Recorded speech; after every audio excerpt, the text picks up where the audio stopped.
قریش کی سختیاں اور حالات جب ناقابل برداشت ہو گئے تو آپ نے اپنے اصحاب سے فرمایا، حبشہ کا بادشاہ اسہمہ نجاشی ایک انصاف پسند حکمران ہے اور اس کے ملک میں کسی پر ظلم نہیں ہوتا، لہذا تم حبشہ کی طرف ہجرت کر جاؤ۔ اس ہدایت کے مطابق رجب 5 نبوت میں صحابہ کرام کے پہلے قافلے نے ہجرت کی۔ اس میں 12 مرد اور 4 عورتیں تھیں اور ان کے امیر سیدنا عثمان بن عفان رضی اللہ عنہ تھے۔ ان کے ساتھ ان کی زوجہ محترمہ سیدہ رقیہ رضی اللہ عنہا تھی۔ یہ نبی اکرم صلی اللہ علیہ وسلم کی صاحبزادی تھی اور یہ سیدنا ابراہیم علیہ السلام اور سیدنا لوط علیہ السلام کے بعد پہلا گھرانہ تھا جس نے اللہ کے راستے میں ہجرت کی تھی۔ یہ لوگ رات کی تاریکی میں خاموشی سے نکلے اور جدہ کے جنوب میں واقع بحر احمر کی بندرگاہ شعیبہ کا رخ کیا۔ خوش قسمتی سے وہاں 2 تجارتی جہاز موجود تھے۔ یہ لوگ ان پر سوار ہو کر حبشہ پہنچ گئے۔ ادھر قریش کو ان کی روانگی کا علم ہوا تو مارے غیظ و غضب کے ان کا برا حال ہو گیا۔ فوراً آدمی دوڑائے گئے تاکہ ان حضرات کو پکڑا جا سکے اور خوب سزا دی جا سکے، یہاں تک کہ وہ اللہ کا دین چھوڑ دے۔ لیکن ان کے ساحل تک پہنچنے سے پہلے مسلمان سمندر میں دور جا چکے تھے، لہٰذا یہ لوگ ساحل سے نامراد واپس آ گئے۔ اس ہجرت کے کوئی 2 ماہ بعد رمضان 5 نبوت میں ایک روز رسول اللہ صلی اللہ علیہ وسلم مسجد حرام میں تشریف لائے۔ اس وقت وہاں قریش کے بہت سارے لوگ موجود تھے، ان میں ان کے سردار اور بڑے بڑے لوگ بھی تھے۔ آپ نے ان کے درمیان کھڑے ہو کر سورہ نجم کی تلاوت شروع کر دی۔ ایسا نفیس کلام انہوں نے پہلے کبھی نہیں سنا تھا۔ اب جو ان کے کانوں میں گونجا تو بے خود ہو گئے، دم بخود ہو کر سنتے رہ گئے، اس طرح خاموش اور ساکت ہو گئے کہ آپ کو روکنے کا ہوش بھی نہ رہ گیا۔ بلکہ سورت کے آخر میں جب ڈانٹ ڈپٹ والی آیات آئیں تو ان کے دل کانپ گئے، ہوش اڑ گئے، اور جو ہی آپ نے یہ حکم سنایا کہ فَاسْجُدُوا لِلَّهِ وَاعْبُدُوا، یعنی اللہ کے لیے سجدہ کرو اور اس کی عبادت کرو، تو سب کے سب سجدہ ریز ہو گئے۔ کسی کو اس حکم ربانی سے سرتابی کا یارہ نہ رہا۔ امام بخاری رحمت اللہ علیہ نے سیدنا عبداللہ بن مسعود رضی اللہ عنہ سے روایت کی ہے کہ نبی صلی اللہ علیہ وسلم نے سورہ نجم پڑھی، پھر سجدہ کیا تو قوم کا کوئی فرد نہ بچا جس نے سجدہ نہ کیا ہو۔ ایک آدمی نے ایک مٹھی کنکری یا مٹی کی لی اور اس کو اپنے چہرے کے اوپر تک لے گیا اور کہا، میرے لیے یہی کافی ہے۔ بعد میں میں نے دیکھا کہ وہ حالت کفر میں مارا گیا۔ یہ امیہ بن خلف تھا جو بدر کے دن مارا گیا۔ گویا اس وقت جتنے لوگ تھے ان میں سے بس ایک امیہ بن خلف ایسا تھا جس نے مکمل طور پر سجدہ نہیں کیا، البتہ ایک مٹھی میں کنکریاں لے کر اپنی پیشانی تک لے گیا۔ اس نے سجدہ کرنے والوں کا بس اس حد تک ساتھ دیا تھا۔ اس واقعے کی خبر حبشہ پہنچ گئی، یعنی تمام قریش کے سجدہ کرنے کی خبر۔ اس پر مسلمانوں نے سمجھا کہ وہ سب کے سب مسلمان ہو گئے ہیں۔ وہ سب خوشی خوشی ماہ شوال میں مکے کی طرف روانہ ہو گئے، لیکن جب مکے کے اس قدر قریب پہنچ گئے کہ 1 دن سے بھی کم وقت کی مسافت باقی رہ گئی، تب انہیں اصل بات کا پتہ چلا۔ اس پر کچھ لوگ تو وہیں سے واپس حبشہ چلے گئے اور کچھ چھپ چھپا کر یا کسی کی پناہ لے کر مکہ آ گئے۔ اس کے بعد مسلمانوں پر قریش کی سختیاں اور زیادہ بڑھ گئیں، کیونکہ ایک طرف تو انہوں نے بے خودی میں مسلمانوں کے ساتھ سجدہ کر دیا تھا، اس کا انہیں بہت پچھتاوا تھا۔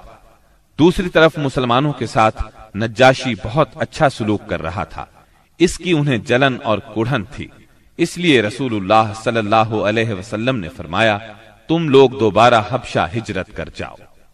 چنانچہ اس مرتبہ 82 یا 83 مرد اور 18 یا 19 عورتوں نے ہجرت کی، اور ظاہر ہے یہ ہجرت پہلی ہجرت کی نسبت زیادہ مشکل تھی، کیونکہ اب قریش چوکنے تھے، مسلمانوں کی نقل و حرکت پر ان کی نظر تھی۔ یہ اور بات ہے کہ مسلمان ان سے زیادہ چوکنے، با حکمت اور ٹھوس قدم اٹھانے والے ثابت ہوئے، اور ان کی تمام تر پکڑ دھکڑ کے باوجود حبشہ کی طرف نکلنے میں کامیاب ہو گئے۔ इस हिजरत से कुरैश के घर घर में कोहराम मच गया, क्योंकि कुरैश के बड़े छोटे खानदानों में से कोई ऐसा नहीं था जिसके चश्मो चराग इन मुहाजिरीन में शामिल न हो। किसी का बेटा गया था तो किसी का दामाद, किसी की बेटी गई थी तो किसी का भाई और किसी की बहन। अबू जहल के भाई सलमा बिन हशाम, उसके चचाजाद 2 भाई, उसकी चचाजाद बहन उम्मे सलमा, अबू सुफियान की बेटी उम्मे हबीबा, उतबा के बेटे और हिंद जिगर खोर के सगे भाई अबू हुजैफा, सुहैल बिन अम्र की बेटी सहला, उस्मान बिन अफ्फान, उनकी आहलिया रुकैया बिनत रसूलुल्लाह सल्लल्लाहु अलैहि वसल्लम, जुबैर बिन अव्वाम, मुस्अब बिन उमैर, अब्दुर्रहमान बिन औफ, अबू सलमा मखजूमी, उस्मान बिन मज़ऊन, जाफर बिन अबी तालिब और उनकी जौजा अस्मा बिनत उमैस रज़ियल्लाहु अन्हुम वगैरह। इस तरह करीब करीब तमाम सरदारान कुरैश और मशहूर दुश्मनाने इस्लाम के जिगरगोशे दीन की खातिर घर बार छोड़कर निकल खड़े हुए थे। इसलिए कोई घराना ऐसा न था जो इस वाक़े से मुतासिर न हुआ हो। कुरैश पर यह बात बहुत गिरां गुजरी कि मुसलमान उनसे बचकर एक ऐसी जगह जा पहुंचे हैं जहां उनकी जान और माल को कोई खतरा नहीं है। चुनाचे उन्होंने इन हजरात की वापसी का मंसूबा तैयार किया। अम्र बिन आस और अब्दुल्ला बिन रबिया को हबशा भेजा। ये दोनों उस वक्त मुशरिक थे। उन्होंने हबशा पहुंचकर मंसूबे के मुताबिक सबसे पहले पादरियों से मुलाकातें की और उन्हें तोहफे तहाइफ दिए। फिर बासर अंदाज में दलील देकर अपनी आमद का मकसद बताया। उन्होंने उनका साथ देने का वादा कर लिया। इसके बाद ये दोनों नज्जाशी के पास आए, उसे भी तहाइफ पेश किए। फिर असल मकसद की बात शुरू की। उन्होंने कहा, ऐ बादशाह, आपके मुल्क में हमारे कुछ नासमझ लोग भाग आए हैं। उन्होंने अपनी कौम का दीन छोड़ दिया है और आपके दीन में भी दाखिल नहीं हुए, बल्कि एक नया दीन ईजाद किया है। उसको हम जानते हैं न आप, इसलिए हमें आपकी खिदमत में उनकी कौम के बड़ों यानी उनके वालिदैन, चचाओं और उनके कबीले के लोगों ने भेजा है ताकि आप उन्हें वापस भेज दें, क्योंकि वो लोग उन पर निगरान हैं और उनकी खामी और खराबी को सबसे अच्छी तरह समझते हैं। जब उनकी ये बात पूरी हो गई तो मंसूबे के मुताबिक पादरियों ने भी उनकी तायीद की, हाँ में हाँ मिलाई। नज्जाशी ने उनकी बातें गौर से सुनी, लेकिन सोचे समझे और देखे भाले बगैर फैसला नहीं किया। उसने सोचा दूसरे फरीक की भी बात सुनी जाए कि वो क्या कहते हैं, तभी हक वाजे हो सकेगा। चुनाचे उसने मुसलमानों को बुला लिया और उनसे पूछा, ये कैसा दीन है जिसकी वजह से तुम लोग अपनी कौम से अलग हो गए हो, लेकिन न मेरे दीन में दाखिल होते हो और न उन मिल्लतों ही में से किसी के दीन में दाखिल हुए हो। इसके जवाब में सैयदना जाफर बिन अबी तालिब रजी अल्लाह अन्हो ने फरमाया, ऐ बादशाह, हम जाहिलियत वाली कौम थे, बुतों को पूजते थे, मुर्दार खाते थे, बुराइयां करते थे, कराबतदारों से नाता तोड़ते थे, पड़ोसियों से बदसलूकी करते थे। हम में जो ताकतवर होता था वो हमारे कमजोर को खा जाता था। हम इस हालत में थे कि अल्लाह ताला ने हम ही में से एक रसूल भेजा। हम पहले से उसके आली नसब, सच्चाई, अमानत और पाक दामनी को अच्छी तरह जानते थे। उसने हमें अल्लाह ताला की तरफ बुलाया कि हम उसे एक माने और उसी की इबादत करें, और उसके सिवा हमारे बाप दादा जिन बुतों और पत्थरों को पूजते रहे थे उन्हें छोड़ दें। उसने हमें सच बोलने, अमानत अदा करने, कराबत जोड़ने, पड़ोसी से अच्छा सलूक करने, हरामकारी और खून रेजी से बाज रहने का हुक्म दिया। बेहयाई के कामों से, झूठ बोलने से, यतीम का माल खाने से और पाक दामन औरतों पर झूठी तोहमत लगाने से मना किया। उसने हमें यह भी हुक्म दिया कि हम सिर्फ एक अल्लाह की इबादत करें, उसके साथ किसी को शरीक ना करें। उसने हमें नमाज, ज़कात और रोजे का हुक्म दिया। इस मौके पर सैयदना जाफर रज़ी अल्लाह अन्हु ने इस्लाम के और बहुत से अहकाम गिनवाए। फिर कहा, हमने उस पैगंबर को सच्चा माना, उस पर ईमान लाए, उसकी पैरवी की और उसके लाए हुए दीन में उसकी इताअत की। चुनाचे हमने एक अल्लाह की इबादत की, उसके साथ किसी को शरीक नहीं किया, और जो चीजें उसने हराम बताई उन्हें हराम माना, जो चीजें उसने हलाल बताई उनको हलाल माना। बस इस पर हमारी कौम हमसे बिगड़ गई। उसने हम पर जुल्म और सितम का बाजार गर्म कर दिया। हमें हमारे दीन से फेरने के लिए फितनों और सजाओं से दोचार किया ताकि हम अल्लाह की इबादत छोड़कर फिर से बुत परस्ती की तरफ पलट जाएं और जिन गंदी चीजों को हलाल समझते थे उन्हें फिर हलाल समझने लगे।